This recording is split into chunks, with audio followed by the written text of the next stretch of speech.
아멘.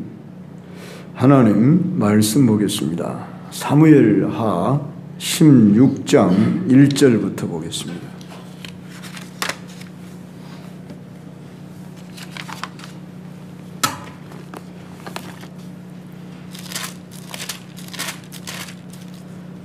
(16장) 1절부터 한 절씩 교독하겠습니다. 14절까지 보겠습니다. 다윗이 마루턱을 조금 지나니 무비보셋의 종 시바가 안장 지운 두 나귀에 떡 200개와 건포도 100송이와 여름 과일 100개와 포도주 한 가죽 부대를 싣고 다윗을 맞는지라. 왕이 시바에게 이르되 내가 무슨 돈으로 이를 가져오느냐. 시바가 이르되 나귀는 왕의 가족들이 가게 하고 떡과 과일은 청년들이 먹게 하고 포도주는 들판에서 한문한들이 마시게 하려 합니다. 왕이 이르되 내 주인의 아들이 어디 있느냐 하니 시바가 왕께 아뢰되 예루살렘에 있는데 그가 말하기를 이스라엘 족속이 오늘 내 아버지의 나라를 내게 돌리리라 하나이다 하는지라. 왕이 시바에게 이르되 그곳에게 이것이 다 내 주가 아니라. 시바가 이르되 내가 전하나이다. 내 주모하며 내가 왕으로서 그를 죽게 하옵소서. 다윗 왕이 바울임의 이름에 거기서 사울의 친족 한 사람이 나오니 게라의 아들이요 이름은 시므이라.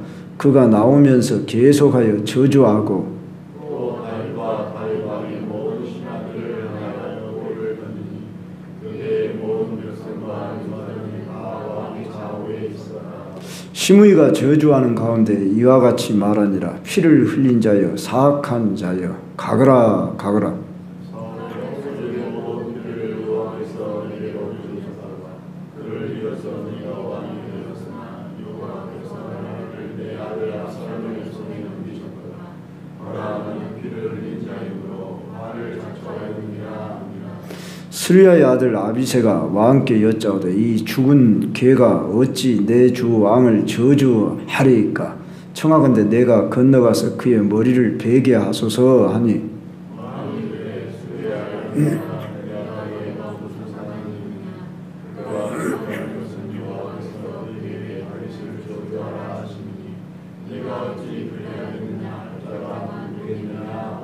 또 다윗이 아비새와 모든 신하들에게 이르되 내 몸에서 난 아들도 내 생명을 해하려 하거든 하물며 이 베냐민 사람이랴.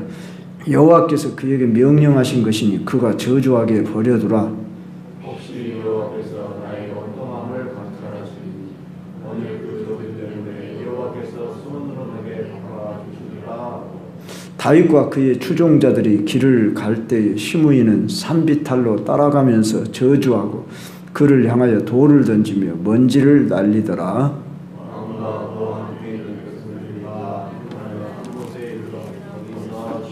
아멘. 오늘 제목을 이렇게 정합니다. 시바의 계략과 시므이의 저주라. 자, 여기 시바가 누구냐? 시바는 무비보셋의 한마디로 종이죠. 무비보셋이 누구냐? 여러분이 성경 인물을 지금 계속 사무엘 상하를 통해서 기억을 하셔야 하는데 무비보셋은 요나단의 아들인데 유모가 피하다가 떨어뜨려 가지고 절뚝발이가 됐습니다. 두 발이 다 절뚝발이가 된 요나단의 마지막 남은 이제 왕자이지요. 그런데 이제 몰락했지 않습니까? 사울도 죽고 요나단도 죽고. 그런데 다윗이 이 무비보셋에게 많은 그 사랑을 베풀어서 자기 식탁에서 평생 식사를 같이 할 수 있도록 이렇게 특별 배려를 해준 은혜를 베푼 이 무비보셋의 종 시바가 다윗이 마루턱을 조금 지나니 이 마루턱은 감람산 언덕을 말한답니다. 자, 이곳을 지금 지난다는 말은 다윗은 지금 피난하고 있는 그런 상황에 있습니다. 그런데 시바가 안장지은 두 나귀에다가 떡을 200개, 건포도송이 100송이, 여름과일 100개, 포도주 한 가죽 부대 싣고 다윗을 맞이했더라. 자, 참 쫓기는 그런 신세에 다윗을 따르는 여러 무리들에게 선물 공세를 합니다. 참 이 시바가 아주 기회주의자이요 이기적인 아주 강교한 자입니다. 왜냐하면 겉으로 보면 얼마나 지금 다윗이 힘들 때 이렇게 선물을 가지고 오니 얼마나 잘한 일입니까? 다윗이 환영을 하고 맞이합니다. 그런데 왕이 시바에게 네가 무슨 뜻으로 이것을 가져왔냐 이렇게 물으니까 시바가 하는 말이 왕의 가족들에게 이 나귀는 타게 하시고 이 떡과 과일은 청년들 들에서 피곤한 자들에게 마시게 하려고 합니다. 좋은 의도로 이렇게 가져온 것처럼 보입니다. 그런데 왕이 이렇게 묻지요. 네 주인의 아들이 어딨냐? 이 주인의 아들을 누구를 가리키냐? 이제 해석자마다 사울의 아들을 손자를 가리킨단 말이냐? 그건 아니겠죠. 사울의 손자가 아니라 요나단의 아들이겠죠. 요나단의 아들을 가리켜 말하니 무비보셋을 가리켜 말하는 거죠. 그런데 시바가 뭐라고 합니까? 예, 예루살렘에 있는데 이스라엘 족속이 오늘 내 아버지의 나라를 내게 돌리리라. 자, 무슨 말이냐면요. 내 아버지의 나라란 요나단의 나라입니까? 사울 왕가의 나라를 이제 다시 돌리기 위해서 지금 이렇게 난리 환란이 일어났다. 그래서 다윗 왕가를 몰락되게 하려고 이렇게 했다. 그렇게 말했다는 거예요. 거짓말입니다. 지금 의도적으로 이렇게 나온 겁니다. 오늘 본문에는 여기까지만 나왔지만 이후로 보면은 이 무비보셋이 정말 이 다윗이 어려움을 당하자 자기는 옷매무새도 다지지 않고 정말 그 다윗 왕가가 다시 회복되기를 위해서 자기는 겸손한 태도를 취하고 있었는데 이 시바가 지금 뇌물 공세를 한 겁니다. 그래서 의도적으로 이 시바는 지금 무비보셋과 왕가 사이를 이간질하고 그래서 거기서 자기가 얻어내려고 하는 것이 뭐이겠습니까?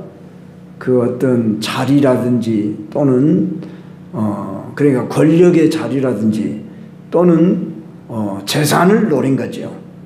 자, 그러면 다윗은 지금 쫓겨가는 신세인데 무슨 앞으로 권력을 탐했겠냐, 재산을 뭐 바랬겠냐 이럴 수 있지만 이 시바는 상당히 성견지명이 있는 사람이다 하는 것입니다. 분명히 다윗 왕이 다시 돌아올 것이다. 그리고 다윗 왕이 이길 것이다. 그걸 미리 내다본 거예요. 계산을 잘하는 사람이죠. 그래서 비록 지금은 쫓겨가지만 왕이 다시 황궁할 것이고 회복할 것이다. 왕과 함께 하시는 그 하나님이 지금까지 이렇게 모든 되어지는 과정들을 알고서 시바가 미리 이 어려운 때에 내가 이때를 기회를 잡아서 왕에게 아첨을 하자 하고 다가온 겁니다. 그러면서 지금 아첨만 한 게 아니라 그는 무비보셋과의 관계를 완전히 깨트린 거짓말을 하고 이간질하는 이런 행위를 한다는 것입니다. 자, 이런 일들은 우리가 정치, 역사 속에도 얼마든지 있는 일이고, 우리가 이 사회를 살아가는 세상 속에서도 이런 사람들이, 강교한 사람들이 종종 있는 것을 보게 되는 것입니다. 그럴 때에 이 시바와 같은 이러한 아주 기회주의, 이기주의, 사악한 이런 자는 당장은 죽임을 당하지 않지만은 나중에 그의 결말은 비참하게, 저 솔로몬 시대에 가서 다윗 왕이 그 자를 가만두지 말아라 그러고 이렇게 명령을 해서 유언을 남겨서 이 자는 제거되는 것을 보게 됩니다. 악인은 종말을 주의하여 보라 그랬습니다. 그래서 함부로 우리는 이렇다 저렇다 판단할 수 없을 수가 있지만, 다윗이 여기서 실수를 했다는 것입니다. 사람을 너무 믿었다는 거죠. 그 말 한마디에 대번의 4절을 보십시오. 다윗이 뭐라고 합니까? 성급하게 행동을 합니다. 왕이 시바에게 이르되 무비보셋에게 있는 것이 다 네 것이니라 그러면서 재산을 다 왕의 입으로 선언한 것은 그것이 실제가 되지 않겠습니까? 그래서 시바에게 다 맡겨버리는 것입니다. 그러니까 시바가 내가 절하나이다 내 주 왕이여 내가 왕 앞에서 은혜를 입게 하옵소서. 자, 여기까지만 지금 이야기가 오늘 끝나지만 우리는 이후에 내용을 읽어서 이 시바가 얼마나 악한 자였는가를 우리는 알 수 있습니다. 우리는 사람의 말을 물론 의심해도 안 되겠지만은 그 어떤 사람, 그러니까 다윗과 무비보셋과의 관계 속에서 다윗이 무비보셋에게 은혜를 입혔잖아요. 그리고 다윗이 신뢰할 만한 그런 사람으로 인정하고 있는데 쉽게 이 시바의 한마디 말에 의해서 다윗이 성급하게 행동을 해버렸다는 것은 참 여기서 다윗도 실수했구나 하는 것을 알 수가 있어요. 그러니까 사람은 누구 말에 귀가 얇고 그렇게 혹하고 넘어가기가 쉬운데, 내가 누구를 믿는 사람이면 그 사람에게 대해서 누가 험담을 하고 악담을 하고 어떤 관계를 깨트리는 그런 말을 할 때는 그것이 사실인지 좀 뒤로 미루고 알아봐야 되고 찾아봐야 되는데도 불구하고 다윗은 성급하게 여기서 결정을 해버립니다. 물론 다 나중이 되면, 때가 되면 거짓이 다 드러납니다. 그래서 여기서 우리는 시바의 이 계략이 다 수포로 돌아가는 것을 보게 됩니다. 그리고 이어서 시므이의 저주하는 이야기가 나오는데, 이 시므이라는 사람이 어떤 사람이냐, 6장 5절 봅시다. 다윗 왕이 바후림의 이름에, 이 바후림이라고 하는 것은 감람산 동쪽 기슭의 베냐민 지파 성읍이라 이렇게 알려져 있습니다. 그런데 바로 그 베냐민 지파 성읍에서 사울의 친족 한 사람이 나왔는데 게라의 아들이요 이름은 시므이라. 그러니까 이 시므이는 몰락한 사울 왕족의, 다시 말하면 자기가 제2인자로서, 요나단도 죽었으니까 내가 이제 그 뒤를 이으련다 했는데 다윗이 등장함으로 인해서 자기의 그 권력이 빼앗겼다고 하는 이 늘 분한 마음을 품고 있는 사람입니다. 그런데 다윗이 우리 동네로 왔다, 쫓겨 지금 왔다 그러니까 나가서 저주하는 이런 행위를 하고 있습니다. 6절 이하를 보니까 다윗과 다윗 왕의 모든 신하들을 향하여 돌을 던지면서 지금 저주를 하는데, 피를 흘린 자여 사악한 자여 가거라 가거라 이렇게 지금 막 저주하며 악담을 해대고, 자, 네 꼴이 보기 좋다 막 그러면서 이렇게 지금 악한 말을 하고 있습니다. 그러면서 맞지도 않는 말을 하고 있습니다. 8절을 보십시오. 사울의 족속의 모든 피를 여호와께서 네게로 돌리셨도다. 자, 사울 족속의 피를 너에게 책임이 있다, 그 말이 그렇게 말하는 거죠. 그런데 사울의 잘못한 것은 사울 자신의 죄악으로 하나님이 심판하셨는데, 마치 다윗에게 책임이 있는 것처럼 다윗에게 그렇게 책임 전가를 하면서, 그래서 네가 그를 이어 왕이 되었으나 여호와께서 나라를 네 아들 압살롬의 손에 넘겼다 그러면서 지금 저주를 막 퍼붓는 것입니다.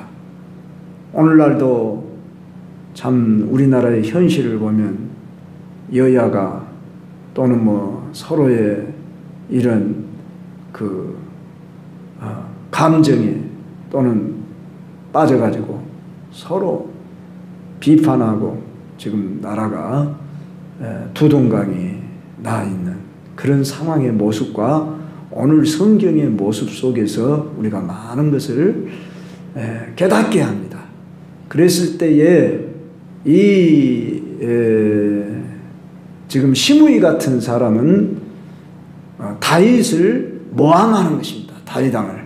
그러면서 모함해야 한다기보다 저주하고 악담하고 책임을 전가시키는 것입니다. 다윗에게 마치 책임이 있고, 지금 나라가 지금 이렇게 어려워서 다윗이 쫓겨가는 것은 다 압살롬, 하나님께서 압살롬에게 다 넘겼다. 너는 피를 많이 흘렸기 때문에 화를 자초했다. 그러면서 지금 다윗을 저주하고 있습니다. 참으로 비겁한 사람이요, 남의 불행을 기뻐하고 쉽게 저주를 하는 모습을 보게 됩니다. 우리는 누가 어려움을 당했다 그럴 때 쉽게 판단하고 좋아하는, 겉으로는 안 하지만 속으로는 거봐라 잘 됐다 근다든지, 누가 불행한 일을 당한다고 하면, 특히 성도 중에 어려움 당하고 불행을 당했다고 할 때 우리는 같이 아파하고 그렇게 생각해야지, 뭐 어떤 하나님으로부터 징계를 받아서 뭐 어떤 심지어 거기에 따른 어떤 벌을 받아서 저렇게 됐다, 그런 생각을 추호라도 우리는 가지면 안 된다는 것입니다. 모든 것은 하나님의 주권 아래에 있고, 지금 다윗이 물론 죄를 지어서 거기에 따른 징계이지만은 이것을 통해서 하나님은 전화위복시키고 다윗을 성숙하게 만드는 데 목적을 두는 것입니다. 결코 물론 다윗에게 있어서는 압살롬이 반역을 하고 그렇게 나라를 쳐들어오는 일이 얼마나 고통스럽겠습니까? 그러나 이 모든 과정을 다 겪게 하시면서 하나님은 다윗을 연단시키고 더욱 성숙하게 만들고자 하는 의도가 있단 말입니다. 우리는 한 면만 보면 안 된다 그 말입니다. 그리고 모든 것은 하나님 앞에 하나님이 판단하시고 결정하시는 거죠. 그런데 이 시므이는 쉽게 판단을 하며 마치 다윗이 사울의 피를 흘린 것처럼 그렇게 그 오판을 하고 그 책임 전가를 하고 있으며, 그는 궁극적으로 사울 왕가의 뒤를 이을 사람이 자기였는데 자기가 그 뒤를 이을 그런 위치를 빼앗았다고 하는 이 자기 속에 미움, 원한이 가득했기 때문입니다. 우리는 누구에 대한 미움이 들어온다든지 원한이 들어오면 이것은 사탄 역사다. 이걸 반드시 알아야 하는 것입니다. 우리는 사람 속에 역사하는 어둠의 영이 있음을 알아야지 그 사람을 미워하면 안 됩니다. 그건 붙잡히는 것입니다. 그 사람 속에 물론 우리는 사람이 선한 사람이 있고 악한 사람이 있고 강교한 사람이 있고 선한 사람이 있고 사람의 종류가 여러 종류의 사람입니다. 그렇지만 우리는 죄는 미워하되 사람은 미워하지 말라. 예전에 법창야라고 저희 어렸을 때 그런 그때는 라디오 시대예요. TV가 없던 시대에 아주 인기를 끌었던 그런 연속극이 있었습니다. 그럴 때 늘 하는 말이 죄는 미워하되 사람을 미워하지 말아라 하는 이런 말을 아나운서라고 합니까? 그 사람이 했던 말이 귀에 쟁쟁한데 이건 성경의 말씀이죠. 우리는 원수까지도 사랑해라 이렇게 성경은 가르치고 있습니다. 그랬을 때에 혹시 내 마음속에 물론 우리가 다 좋은 사람만 있겠습니까? 싫은 사람이 있지요. 오늘날도 우리나라가 두동강 나가지고 누구에 대해서 욕을 하고 누구에 대해서 말하고 우리도 솔직히 입으로 입방아 찍고 그러기가 쉽고 그렇게 하기가 쉬운데 모든 것은 하나님이 판단하시고 사람이 이렇게 저렇게 하는 것 같지만 또한 그 속에서 하나님이 하실 일이 있으시다. 이걸 우리는 믿어드려야 돼요.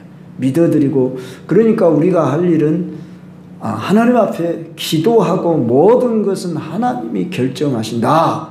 이렇게 믿어야 하는 것입니다. 설령 우리가 원하는 방식으로 되지 않고 또 잘못되어지는 일들이 왜 없겠습니까? 역사 속에서도 잘못된 일들이 얼마든지 많이 있었습니다. 그렇지만은 우리는 어떤 하나님을 믿습니까? 하나님을 사랑하는 자, 곧 그 뜻대로 부르심을 입은 자들에게는 모든 것이 합력하여 선을 이루느니라 그랬습니다. 우리는 하나님을 측량할 수가 없습니다.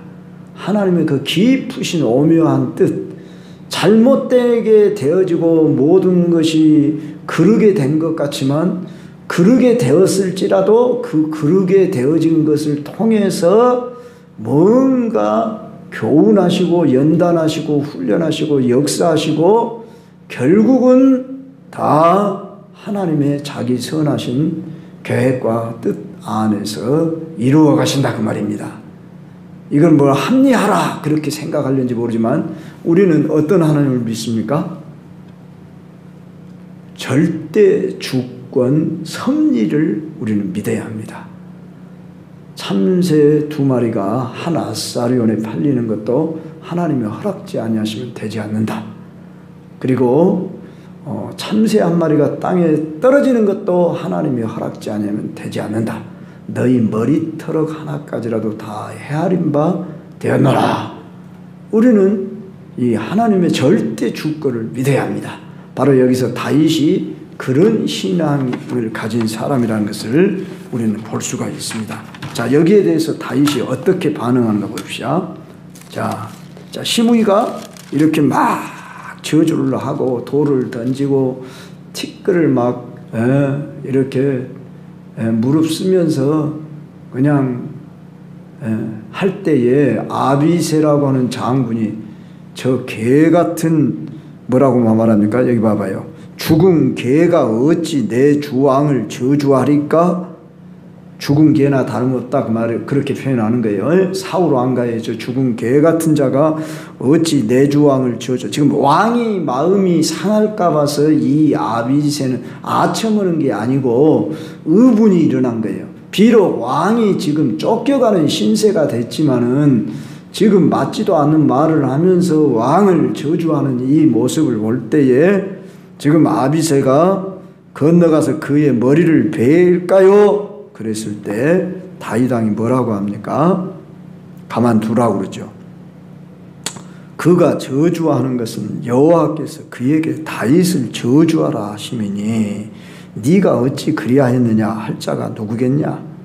자, 무고하게 말 잘못했다 그래서 지금 단칼에 베어버리면 부는 풀는지 모르지만은 소문이 안 좋게 나지 않겠습니까? 그래서 사울 그 친족들이 그 베냐민 지파 사람들이 어떻게 되겠습니까?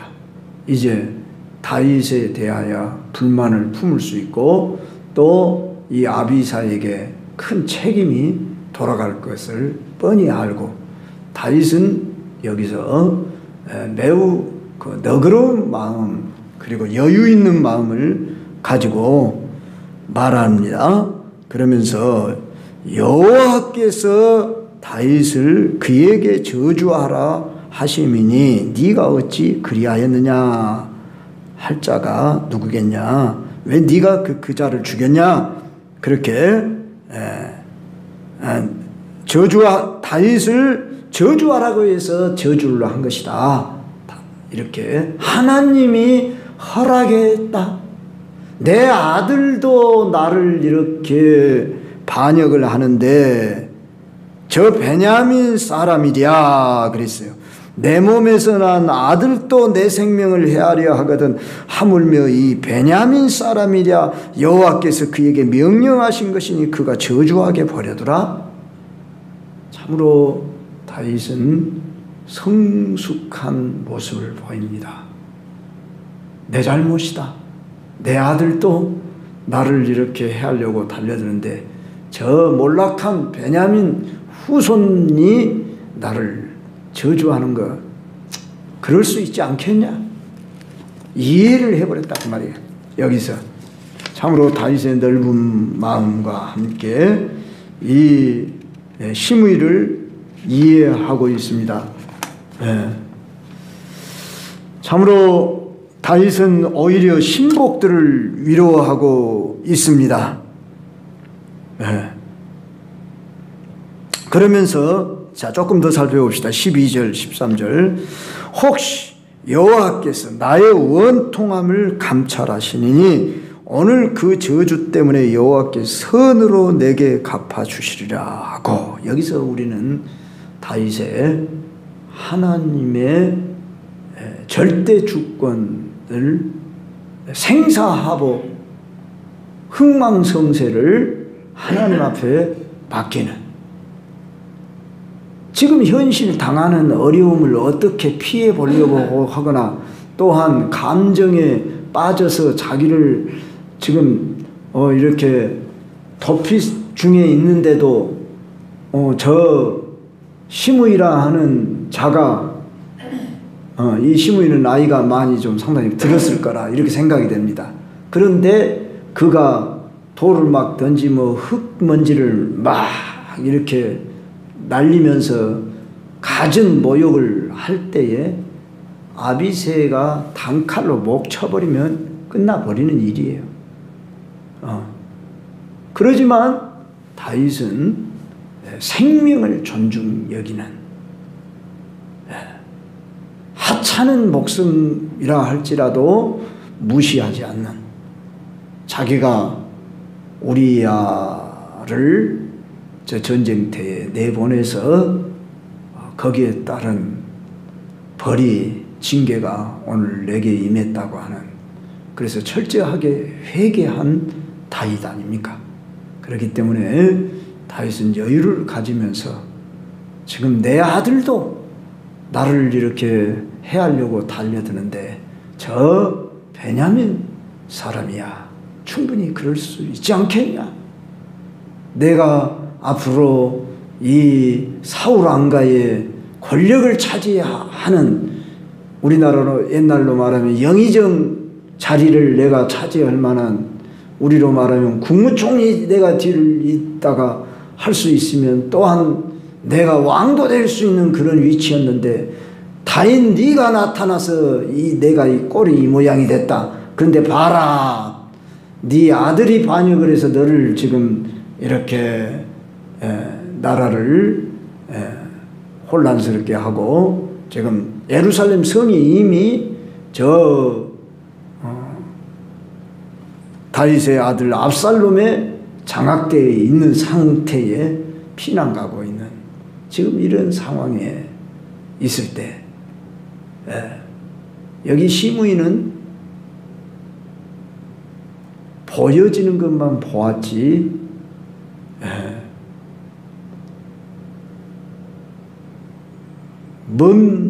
멀지 않는 미래에 곧 되어질 일을 분별할 줄 모르는 이런 사람이었습니다. 그래서 쉽게 판단하고 쉽게 감정을 표출하고 이렇게 악당 저주를 하는 사람이 되었습니다. 결국 시므이의 그 결말은 비참하게 끝나는 것을 우리는 이후에 보게 됩니다.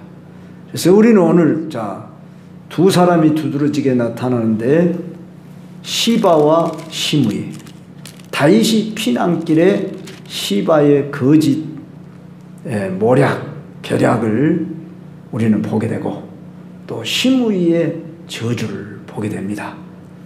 우리는 남이 또는 우리의 어떤 존경했던 사람이든지 우리의 어떤 누가 어려움을 당할 때에 우리는 그를 동정하고 위에 기도해주고 또한 위로해주고 협력해야 할 것이 마땅합니다. 그렇게는 못할지언정 바로 이때가 내게 주어진 기회다 그런다든지 자기의 어떤 욕심을 챙기려고 하는 그런 꾀를 부린다든지 또는 저주를 하는 이런 자리에 서는 자가 되지 않도록 우리는 심지가 견고한 자는 평강에 이르리니 하는 이런 말씀이 있는 것처럼 우리는 불안해동하지 않고 함부로 입을 열지 않는 특히 요사의 정치 세계에 되어지는 일들을 보고 우리는 참 요새는 말하기도 조심스러운 시대 아닙니까? 그래서 누가 어떤 생각을 가지고 있는지 여기에 대해서 참 각자의 생각이 다른데 참말로 우리나라가 왜 이런 상황이 되어버렸는지 이렇게 싶을 때 조심스러운 때에 우리는 깊이 하나님 앞에 맡기고 기도하며 이 나라와 민족을 우리는 보호해달라고 그리고 하나님의 선하시고 온전하신 뜻이 어디겠습니까? 그래서 하나님이 바르게 이 나라를 인도해 주십시오 하고는 한 번 더 기도하고 함부로 우리가 이렇게 말하지 않는 그런 자가 되어야 할 것입니다. 어쩌면 성경은 장차 일어날 이 인류 역사에 크고 작은 모든 일의 교훈을 이렇게 미리 내다보게 하는 일들을 성경 속에서도 있었는지 살필 때